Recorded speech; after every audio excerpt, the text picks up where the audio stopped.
ప్రధానిగా నరేంద్ర మోడీ వచ్చిన తర్వాత ఇప్పటి వరకు చాలా జాగ్రత్తగానే కొన్ని నిర్ణయాలు అలాగే మార్పులు చేసుకుంటూ వస్తున్నారు.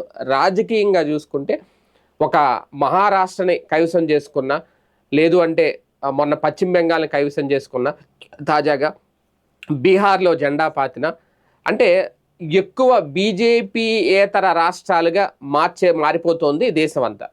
దీనికి ఖచ్చితంగా నరేంద్ర మోడీ, అమిత్ షా ద్వయం అని అనుకోవాలా?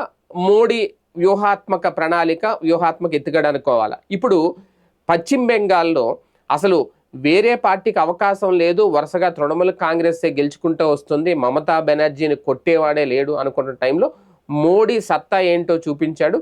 అది కూడా తృణమూల్ కాంగ్రెస్లో చాలా గట్టిగానే ఆయన అక్కడ పునాది వేసుకున్నాడు. భారతీయ జనతా పార్టీకి సంబంధించి పునాది వేశారని చెప్పాలి.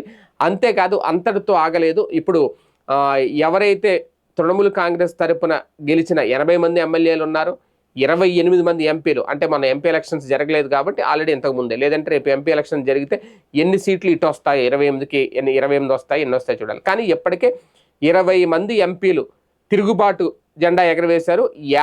20 మంది ఎంపీలు, 28 మందిలో 58 మంది ఎమ్మెల్యేలు ఇప్పటికే తిరుగుబాటు జెండా ఎగరవేశారు. ఇంకొక 16 మంది కూడా సిద్ధంగా ఉన్నారట.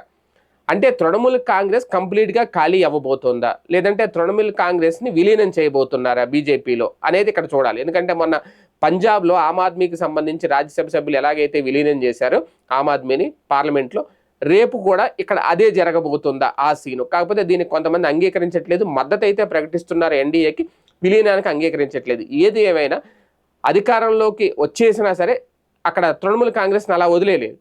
తృణమూల్ కాంగ్రెస్న, లేదంటే తృణమూల్ కాంగ్రెస్ చేసిన అరాచకాలు ఆ పార్టీని వెంటాడుతున్నాయని అనుకోవాలా, లేదంటే భారతీయ జనతా పార్టీ తన వ్యూహాత్మక ఎత్తుకండి, ఎందుకంటే అక్కడ సువేంద్ర అధికారి ముఖ్యమంత్రిగా ఉన్నారు, ఇంకా కొనసాగిస్తున్నారా అక్కడ?